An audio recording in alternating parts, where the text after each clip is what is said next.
Hello students, welcome back to all of you. And आज हम ordinary differential equation की class में second chapter यानी कि first order equation of first order but not first degree. First order मतलब आपको equation में dy by d x की टर्म मिलेगी, d square y by d x, d cube y by d x cube up to so on, मतलब higher order derivative हमें नहीं मिलेगा। जिसका ऑर्डर फर्स्ट है इसका मतलब हमारे पास क्या है, फर्स्ट ऑर्डर डिफरेंशियल इक्वेशन की टर्म आपको मिलेगी, एक्स की टर्म मिल सकती है, वाई की टर्म्स मिल सकती है। क्योंकि हमने पढ़ा था कि डिफरेंशियल इक्वेशन क्या होती है, जिसमें एक्स वाई की टर्म होती है और यानी कि डिपेंडेंट वेरिएबल होता है, इंडिपेंडेंट वेरिएबल होता है और d y by d x की टर्म्स होती है एंड हायर ऑर्डर की टर्म होती है। लेकिन हम आज जो पढ़ने वाले हैं बहुत इंपॉर्टेंट क्वेश्चंस हम करने वाले हैं इस चैप्टर के, जो आपके एग्जाम के लिए मोस्ट इंपॉर्टेंट रहेंगे। अगर आप ये सारे क्वेश्चंस करते हैं जो मैं आपको बता रही हूँ तो आप डेफिनेटली देखिएगा कि ये रिपीट होते हैं एग्जाम में, वो इंपॉर्टेंट क्वेश्चन हम लेकर आए हैं। ओके तो सबसे पहले हम थोड़ा जानते हैं कि first order differential equation but not first degree, मतलब d y by d x की टर्म तो हमें मिलेगी लेकिन उसकी पावर हमें मिल सकती है, d y by d x की पावर 2, 3, 4, इसकी पावर कुछ भी हमें मिल सकती है। समझ गए? डिग्री क्या होता है, ऑर्डर क्या होता है, मैं प्रीवियस वीडियो में बता चुकी हूँ। अगर आपने वो वीडियो नहीं देखा है तो आप वीडियो के डिस्क्रिप्शन बॉक्स को चेक कीजिएगा, वहाँ पे आपको लिंक मिल जाएगा। ओके चलिए, हम बात कर रहे थे कि इनको हमें सॉल्व कैसे करना है। सोल्यूशन के लिए इसके अलग अलग मेथड्स हैं, इसके बहुत सारे मेथड है, आई थिंक 5 से 6 मेथड इसके आपको दिए गए हैं। ठीक है, तो कई बच्चों के कमेंट भी आते हैं कि मैम इसमें हम कंफ्यूज हो जाते हैं, सॉल्वेबल फॉर एक्स करें, सॉल्वेबल फॉर वाई करें या कैसे हम मेथड्स को सिलेक्ट करें। चलो समझते हैं सब कुछ। सबसे पहले d y by d x की टर्म आपको मिलेगी इक्वेशन में, उसको आपको लेकर चलना है स्मॉल p। ये चीज़ याद रख लो, पूरी ऑर्डिनरी डिफरेंशियल इक्वेशन में काम आने वाली है कि d y by d x की वैल्यू क्या होती है, स्मॉल p हम लेकर चलते हैं। ओके देन फर्स्ट जो मेथड हमारे पास है, कहता है कि d y by d x की टर्म आपको दे दी जाएगी, क्योंकि मेरे पास फर्स्ट ऑर्डर है। फर्स्ट ऑर्डर है तो d y by d x की ही टर्म मिलेगी, d square y by d x यानी कि हायर ऑर्डर डेरिवेटिव की टर्म हमें नहीं मिलेगी। समझ में आ गया? इसके बाद तो वहाँ पे जो फर्स्ट मेथड क्या है हमारे पास कि d y by d x को हमने p पुट कर दिया, देन उसके बाद हम करेंगे उसके लीनियर फैक्टर्स। क्योंकि यहाँ पर अगर मान लीजिए d y by d x का आपको होल स्क्वायर दे दिया जाए टर्म में, तो ये क्या हो जाएगा, p स्क्वायर हो जाएगा। ठीक है, फिर जो भी इक्वेशन आपकी बनने वाली है वहाँ पे हम लीनियर फैक्टर करेंगे, लास्ट में हम d y by d x यानी p की वैल्यू वापस पुट करेंगे d y by d x and then जो दोनों फैक्टर्स, क्योंकि अभी मैंने कहा कि इक्वेशन के हम 2 लीनियर फैक्टर करेंगे, इक्वल टू 0 चल रहा है, either this factor equal to 0 और दिस फैक्टर इक्वल टू 0। अब यहाँ पर भी p की टर्म होगी, यहाँ पर भी p की टर्म होगी, इस p की टर्म को हम वापस पुट करेंगे d y by d x में कन्वर्ट करेंगे और वहाँ से वेरिएबल सेपरेट करके हम इंटीग्रेशन करेंगे एंड देन योर सोल्यूशन। दोनों जो सोल्यूशंस हमारे पास आएंगे दोनों को मल्टीप्लाई में लिखेंगे और ये आपका रहेगा सोल्यूशन। ये first method, very easy method, बहुत ही इजी मेथड है। इसका क्वेश्चन भी मैं आपको करवाऊंगी, डोंट वरी। अभी जो मैंने क्वेश्चन लिखा हुआ है मोस्ट इंपोर्टेंट क्वेश्चन है, ये बार बार एग्जाम में पूछा जाता है। Solve y is equal to 2px minus p square. अब इसमें तो p स्क्वायर मुझे ऑलरेडी गिवन है, यानी कि p की टर्म मुझे गिवन है, समझ रहे हो? वैसे फॉर्मेशन क्या है इसकी इक्वेशन की, y is equal to 2 d y by d x into x minus d y by d x square. तो आपको ऑर्डर तो फर्स्ट ही मिलेगा, डिग्री कुछ भी हो सकती है। इसने कहा नॉट फर्स्ट डिग्री, यानी कि पावर यहाँ पे कुछ भी हो सकती है, 1 से ज़्यादा भी हो सकती है, 2 से ज़्यादा भी हो सकती है, कुछ भी हो सकती है। ठीक है, अब यहाँ पर देखिए कि अगर आपको इक्वेशन ये दे दी जाती है, स्टार्टिंग में आपको ये इक्वेशन दे दी जाती है, अब क्या करेंगे हम यहाँ पे इसको p पुट करेंगे, किसको, d y by d x को। D y by d x को हमने p पुट किया। अब जैसे मैंने बताया कि लीनियर फैक्टर्स अगर बन रहे हैं तो लीनियर फैक्टर कीजिए इसके, बट यहाँ पे इसके लीनियर फैक्टर नहीं बनेंगे, क्योंकि जैसे कि हम सिंपल क्वाड्रेटिक इक्वेशन सॉल्व करते हैं x minus a x minus b इस टाइप से, तो इस टाइप से अगर फैक्टराइजेशन आप कर सकते हो इस इक्वेशन का तो वो कीजिए, सबसे ईजी मेथड है। अब यहाँ पे नहीं बनेंगे वो फैक्टर, इस टाइप से लीनियर फैक्टर नहीं बन रहे हैं, तो हमें क्या करना है, हम यहाँ पे अप्लाई करेंगे solvable for y, solvable for y। अब सॉल्वेबल फॉर y ही क्यों अप्लाई किया हमने, यानी हम y के लिए सॉल्व कर रहे हैं। देखो लेफ्ट हैंड साइड पर हमारे पास है y और राइट हैंड साइड पर किसकी टर्म है, x और p की टर्म है। ठीक है, अगर आपको फॉर्मेशन मिले इक्वेशन की y is equal to f of x p, तो हम सॉल्व करेंगे y के लिए। और अगर आपको इस टाइप से इक्वेशन मिले कि x is equal to f of x y p, तो हम x के लिए सॉल्व करेंगे। समझ आ गया? x सॉल्वेबल फॉर x कब होता है? जब आपको ये फॉर्मेशन मिलती है, राइट हैंड साइड पर केवल y और p की टर्म होती है, लेफ्ट हैंड साइड पर हमारे पास x होता है। अंडरस्टैंड? अब जल्दी जो हमारा क्वेश्चन है इसको हम सॉल्व करते हैं। अब कहते हैं कि सॉल्वेबल फॉर y, ठीक है। अब सॉल्व कैसे करें पता तो चल गया, y के लिए सॉल्व करेंगे, डेरिवेटिव कर दो। डेरिवेटिव करेंगे क्योंकि मुझे यहाँ से y को एलिमिनेट करना पड़ेगा, और y को एलिमिनेट मैं कब कर सकती हूँ? जब मेरे पास dy बाई डी एक्स आ जाएगा तो मैं उसको p पुट कर सकती हूँ। कर सकती हूँ ना? चलो यहाँ पे सॉल्व करते हैं। Differentiate with respect to x, with respect to x, यहाँ पर डिफ्रेंशिएशन कीजिएगा, dy by d x is equal to u into v apply करोगे क्योंकि p क्या है? dy बाई डी एक्स ही है। ओके, 2 इंटू पी, एक्स का डिफ्रेंशिएशन 1 हो जाएगा, plus 2 dp by dx, with respect to x किया ना आपने, x as it is, minus 2 into p dp by dx, right? हो गया differentiation. Okay, dy by dx को मैं यहाँ से एलिमिनेट कर सकती हूँ, यानी कि इसके वैल्यू पुट कर सकती हूँ। एलिमिनेट तो नहीं कहेंगे, हम इसको वैल्यू पुट कर देंगे, dy by d x is equal to p. और फिर आप देखिएगा पूरी इक्वेशन p और x में मेरे पास आ जाती है, आ रही है ना, ओनली p एंड x में। तो यहाँ से अगर मैं वैल्यू पुट करूँ, p is equal to 2p plus 2 into x d p by d x minus 2 into p d p by d x. All right, अब इधर सॉल्व करते हैं। आप इसको इधर शिफ्ट कर सकते हो, 2p माइनस p, या p को इधर ले आइए, ठीक है। सो दिस बिकम्स 2 इंटू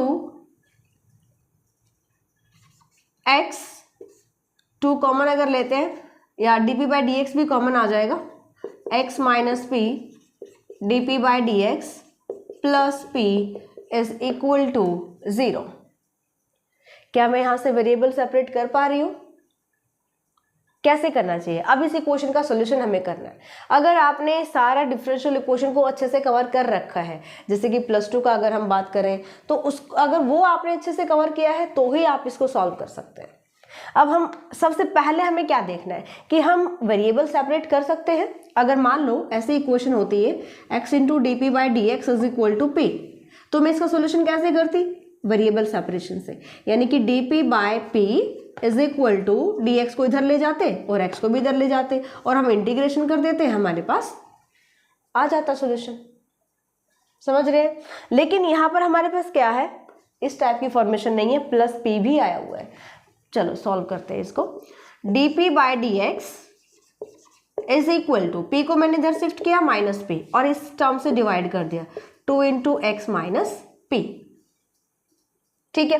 अब अगर ये सॉल्यूशन, ये फॉर्मेशन नहीं बन रही है तो सेकंड फॉर्मेशन, ध्यान रखो ये चीजें आपको माइंड में क्लियर होनी चाहिए पहले ही कि अब क्या ये लीनियर डिफरेंशियल इक्वेशन बन सकती है। कौन सी? D y by d x plus p into y is equal to q. ध्यान आया? लीनियर डिफरेंशियल इक्वेशन कैसे सॉल्व करते हैं? इंटीग्रेटिंग फैक्टर फाइंड आउट करते हैं, e raise to power p d x, then हम इसका सोल्यूशन फाइंड आउट करते हैं, है ना। क्या ये बन रही है? देखो d p by d x is equal to this. भाई यहाँ तो ये ऐसे नहीं बन रही, लेकिन अगर मैं इसका रेसिप्रोकल कर दूं तो क्या पता बन जाए, चेक कर लेते हैं। D x by d p is equal to minus 2 x minus p divide by p, ठीक है। इसको सॉल्व कर लीजिए।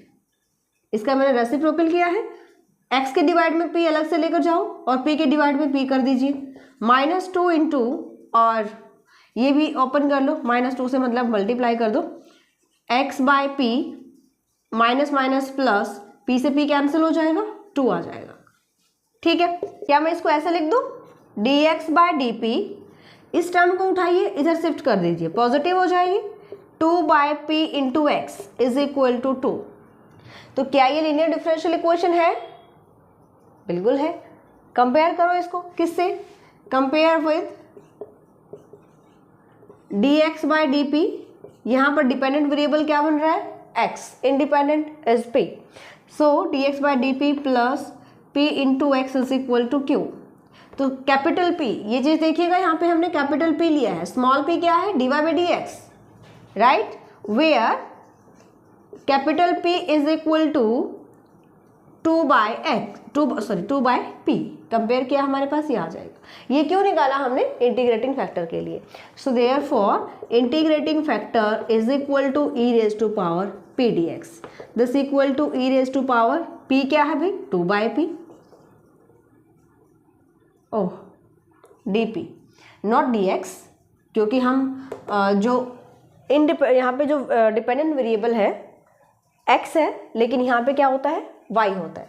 तो इसको कंपेयर कीजिएगा, हमने यहाँ पे क्या लिया, e raise to power p dx, क्योंकि यहाँ पे p जो फंक्शन होगा वो x का फंक्शन होगा, इसलिए इंटीग्रेशन करेंगे, किसके विद रिस्पेक्ट करेंगे, जो p का फंक्शन होता है। यहाँ पर हमारे पास p क्या है, 2 बाई p, तो यहाँ पे आ जाएगा dp e raise to power 1 by p का इंटीग्रेशन log ऑफ p, ठीक है। आप इसको लिखोगे e raise to power log of p square, इसे लॉगरिथम कैंसिल 1 हो जाएगा, आंसर आ गया p स्क्वायर, यानी इंटीग्रेटिंग फैक्टर मुझे मिल गया p स्क्वायर। रफ कर लेते हैं, देन वी विल कंटिन्यू करते हैं इसको।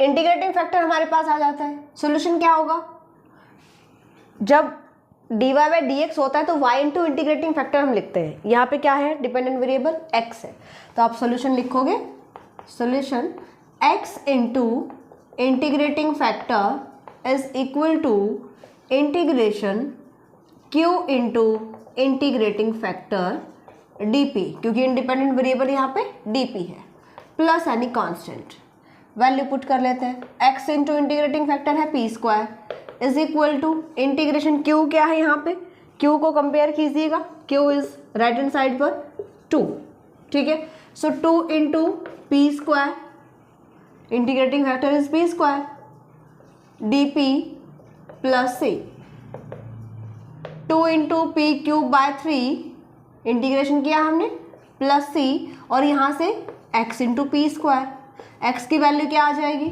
2 बाय 3, और p स्क्वायर से डिवाइड करोगे तो यहाँ पे p आ जाएगा, और c divide by p square. अब ये x की वैल्यू मुझे मिल जाती है, इक्वेशन जो आपको गिवन थी इसको फर्स्ट इक्वेशन ले लो, और इसको हम ले लेते हैं सेकंड इक्वेशन, ठीक है। क्या करना है, अभी इस x की वैल्यू को उठाओ, फर्स्ट में पुट कर दीजिए, वहां से मुझे y की वैल्यू मिल जाएगी, किसमें, p में। तो x की वैल्यू p में और y की वैल्यू p में अगर हम फाइंड आउट कर लेंगे तो ये दोनों इक्वेशन से हम बता सकते हैं कि these are the solution of equation first, ठीक है। अब चलते हैं आगे, पुट इन फर्स्ट में पुट कर दीजिए, y is equal to 2 into p, 2 by 3 into p plus c divide by p square, clear. यहां से मल्टीप्लाई कर लो, 4 by 3 p square plus 2 into c by p, तो मतलब मुझे y की वैल्यू मिल जाएगी, यहां से क्या मिल रही है, y is equal to 4 by 3 p square plus 2c by p, equation number third. So equation third, second and third together a solution of first, solution of equation first. तो इस type से आपको जो मेथड लेकर चलना है, ये किसके लिए लेकर चलना है, ये हमने जो सॉल्वेबल फॉर y होता है, अगर सॉल्वेबल फॉर x आ जाए, x इज इक्वल टू, अगर मान लीजिए x equal to f of y p मिल जाए आपको, तो आपको क्या करना है, यहाँ से जैसे मैंने सबसे पहला स्टेप क्या किया, डिफरेंशिएशन कर दिया विद रिस्पेक्ट टू x के। अगर x इक्वल टू दिस है तो मुझे टर्म तो भाई dy बाई डी एक्स ही चाहिए, चाहे dx बाई dy बेशक मिल जाए, तो मैं इसको डिफरेंशिएट कर दूंगी विद रिस्पेक्ट टू y के। इधर क्या मिलेगा आपको, dx बाय डी वाई, और dx बाय डी वाई क्या हो जाएगा, dy बाय dx को हम लेकर चलते हैं p, और dx बाय dy को आप क्या लीजिएगा, 1 बाय p, रेसिप्रोकल कर लेंगे तो ये 1 बाय p आ जाएगा। इधर हमारे पास y और p की टर्म चल रही है। सिमिलर जैसे मुझे यहाँ से x की वैल्यू मिली है, इसमें आपको y की मिलेगी, वापस आप इसको फर्स्ट में पुट करो, वहां पर मैंने y फाइंड आउट किया है, और अगर ये फॉर्मेशन गिवन होगी तो आपको बाद में x की मिल जाएगी। सेम प्रोसीजर चलना है, सिर्फ स्टार्टिंग का जो स्टेप है वहां पे आपको dx बाय dy मिलेगा, वहां पर आपको 1/p पुट कर देना है। अंडरस्टैंड? तो ये डिफरेंस होता है सॉल्वेबल फॉर x और सॉल्वेबल फॉर y में। अगर आपको एग्जाम में ना दिया जाए, आपको डायरेक्ट बोल दिया जाए कि इसको सॉल्व कीजिए, ना आपको गिवन है कि आप यूज करो सॉल्वेबल फॉर x या फिर y, अगर बोला जाएगा तो आपको सबसे पहले वो फॉर्म बनानी पड़ेगी क्वेश्चन की। अगर कहता है कि सॉल्वेबल फॉर y, तो ये फॉर्म आप पहले लेकर आओगे। लेफ्ट हैंड साइड पर हमारे पास y होना चाहिए, राइट हैंड साइड पर p और x की टर्म होनी चाहिए। अंडरस्टैंड? आई होप ये क्लियर हो गई है दोनों मेथड। अगर गिवन है तो उसी मेथड को अडॉप्ट करना पड़ेगा, अदरवाइज आप कोई भी मेथड अप्लाई कर सकते हो। यहाँ पर आपके पास 5 से 6 मेथड है, आप कोई भी मेथड अप्लाई कर सकते हो, नो वरी। नेक्स्ट क्वेश्चन देखते हैं।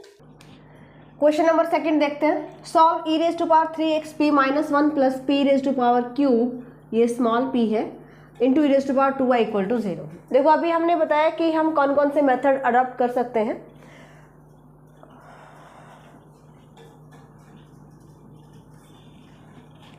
क्वेश्चन नंबर 2 देखिए। Solve e raise to power 3x into p - 1 plus p cube, ये स्मॉल p चल रहा है यहाँ पे, e raise to power 2y is equal to 0।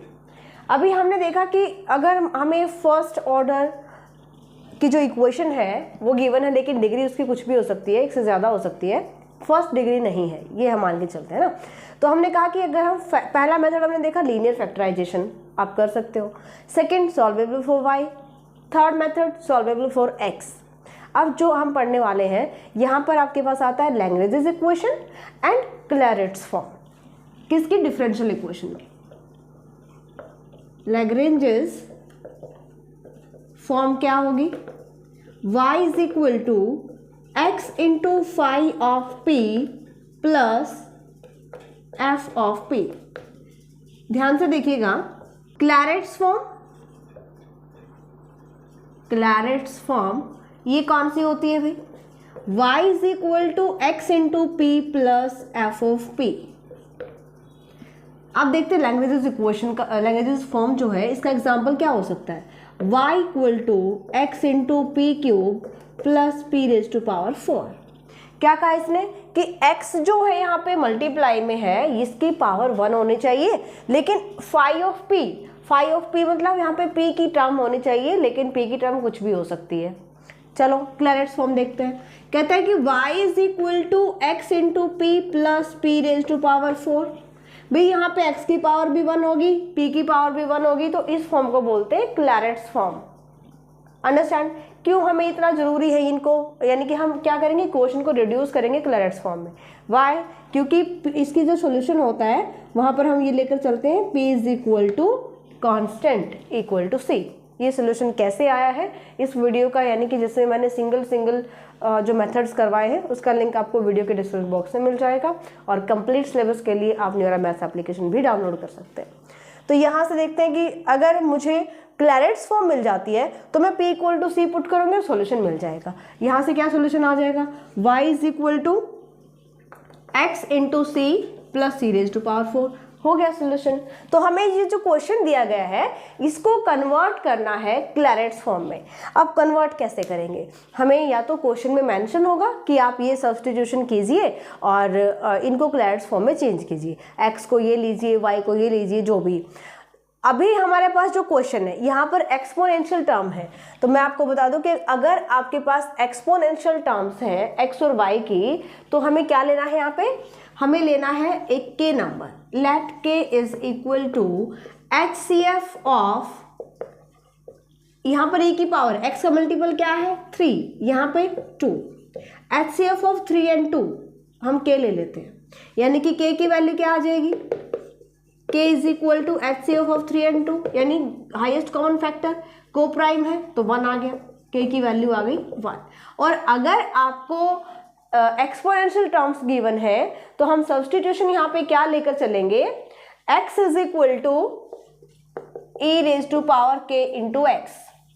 y capital Y is equal to e raise to power k into y, where k is equal to HCF of 3 and 2 which equal to 1।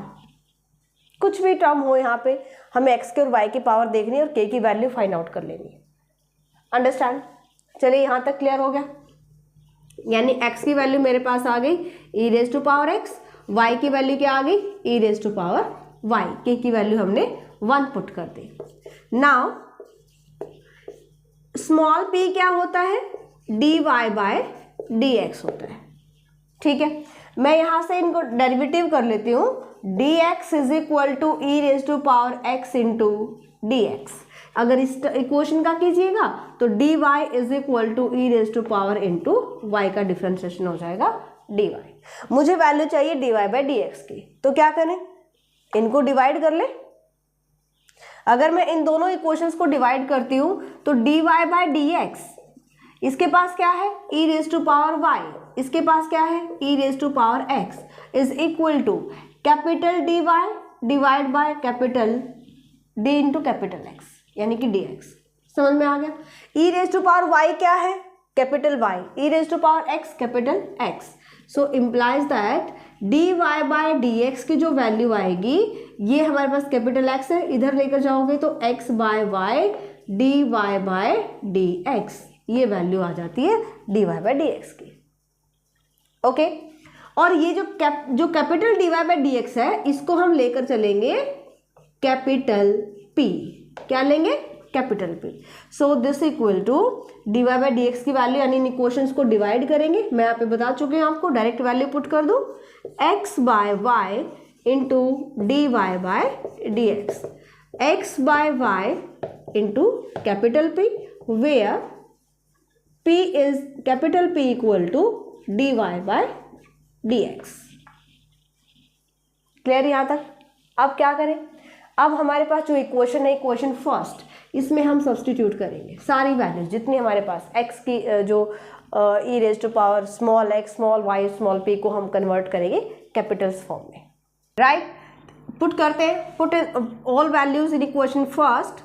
So from equation first e raise to power 3x, e raise to power x क्या है, x cube. अगर मैं 3 power ले लेती हूँ both side तो ये आ जाएगा x क्यूब। समझ में आ गया? Into p minus 1। अब p की वैल्यू हमने क्या फाइंड आउट की, x by y into capital P minus 1 plus p cube, x by y into p cube into e raise to power 2y। e raise to power y क्या है, capital Y, तो ये आ जाएगा y square is equal to 0। क्या ये Clairaut's form बनेगी? चलो सॉल्व कर लेते हैं और देखते हैं क्या फॉर्म आती है। यहाँ से x क्यूब, अगर मैं y, चलो पहले पावर में इसको अलग अलग कर दूँ यहाँ पे, और y स्क्वायर, ये क्यूब और यहाँ पर आ जाएगा p क्यूब। ठीक है, मल्टीप्लाई बाय y स्क्वायर। अच्छा, ये क्रॉस लग रहा है, मल्टीप्लीकेशन, तो यहाँ से आप इसको कीजिएगा कैंसिल, तो y रहेगा, एंड y मैं थ्रू आउट एलसीएम ले लेती हूँ, तो ये आ जाएगा x into p minus y plus x cube p cube, यहाँ से y था हमारे पास एलसीएम, इधर जाकर 0 हो जाएगा। ठीक है, एक्स क्यूब से मल्टीप्लाई कर ले, या एक्स क्यूब आप कॉमन ले लीजिए दोनों टर्म से और उधर जाकर 0 हो जाएगा, तो ये आ जाएगी x p minus y plus p cube equal to 0। और इसको मैं कैसे लिख सकती हूँ, इसको मैं y को ले जाती हूँ राइट हैंड साइड पर, y को ले गए राइट हैंड साइड पर, y is equal to x into p plus p cube. क्या ये क्लैरेट्स फॉर्म है? बिल्कुल है, विच इज क्लैरेट्स फॉर्म। ठीक है, क्लैरेट्स फॉर्म है, सॉल्यूशन क्या होगा, क्लैरेट्स फॉर्म क्या होता है, ये फॉर्म होती है। तो यहाँ पर x की पावर भी 1, कैपिटल P की पावर भी 1 है, इधर P की कोई भी पावर हो, सिर्फ हमें ये देखना लैंग्वेजेस और क्लैरेट्स में यही डिफरेंस होता है। इधर x की पावर 1 होगी लेकिन P की पावर कुछ भी हो सकती है, P की कोई भी टर्म हो सकती है, लेकिन यहाँ पर केवल x इंटू पी ही होना चाहिए, x इंटू पी। ठीक है। X square p square no allowed, सिर्फ एक्स इंटू पी, और इधर पी की टर्म ओनली पी की टर्म होनी चाहिए। सो ये क्लैरेंट्स फॉर्म है, तो हम क्या करेंगे, पुट कर देंगे पी को हम सी, ठीक है। So y is equal to x into c plus c cube, right. y क्या है, कैपिटल Y की वैल्यू पुट कर दीजिए, e raise to power y is equal to e raise to power x into c plus c cube, understand. So ये आपका आ जाएगा required answer, alright. तो इस टाइप की अगर आपको फॉर्म मिलती है, अगर यहाँ एक्सपोनेंशियल फंक्शन है तभी हम लेकर चलेंगे। मान लीजिए इसके पास एक ही टर्म है, इसके पास एक ही टर्म नहीं है, अगर नहीं है तो हम क्या करेंगे, e raise to power 0 into y हम यहाँ पे ले सकते हैं, क्लियर दैट। फिर आप सेम मेथड यहाँ पे जो प्रोसीड कर सकते हैं। तो ये कुछ फॉर्म्स हैं जिसको हमने first order but not first degree questions के लिए अप्लाई करना है। इसके बाद सिंगुलर सॉल्यूशन निकालने के लिए पी डिस्क्रिमिनेंट, सी डिस्क्रिमिनेंट, ये हम नेक्स्ट वीडियो में करेंगे। तो इनको अच्छे से तैयार कीजिएगा, और ये क्वेश्चन आपके एग्जाम के लिए मोस्ट इंपॉर्टेंट क्वेश्चंस मैं करवा रही हूँ। इससे ज़्यादा अगर आपको क्वेश्चंस चाहिए एग्जाम के लिए बल्क में, अगर इंपॉर्टेंट क्वेश्चंस आप चाहते हैं तो आप न्यूएरा मैथ्स एप्लीकेशन डाउनलोड कर लीजिए और free of cost combined course में जाइएगा, तो ये क्वेश्चन आप फ्री ऑफ कॉस्ट ले सकते हो, सभी स्टूडेंट्स के लिए अनलॉक रहेंगे। ओके, अपने फ्रेंड्स में बताइए, और ये इंपॉर्टेंट क्वेश्चन डेफिनेटली आपके लिए फ़ायदेमंद रहेंगे, क्योंकि लास्ट सेमेस्टर में जब मैंने इंपॉर्टेंट क्वेश्चंस डाले थे हर एक कोर्सेज में, और सभी स्टूडेंट्स के लिए वो अभी भी अनलॉक है। आप किसी भी सैम के स्टूडेंट हैं, आप चेकआउट कर सकते हो, ये सभी इंपॉर्टेंट क्वेश्चंस अनलॉक आपको मिलेंगे। तो उनसे बहुत बेनिफिट हुआ था। जो स्टूडेंट का फीडबैक है वो मैंने काफ़ी स्टूडेंट से बात की है, क्वेश्चंस में से एज इट इज़ पूछे गए हैं। ओके, तो हम यही कोशिश करेंगे कि बहुत कम टाइम में हम बहुत अच्छी प्रिपरेशन करें, लेकिन सिलेबस आपको कंप्लीट रीड करना चाहिए, जो भी आगे मैथ्स में एमएससी करना चाहता है, जो भी आगे मैथ्स में बढ़ना चाहता है। ऑलराइट, मिलते हैं नेक्स्ट लेक्चर में। Bye, take care.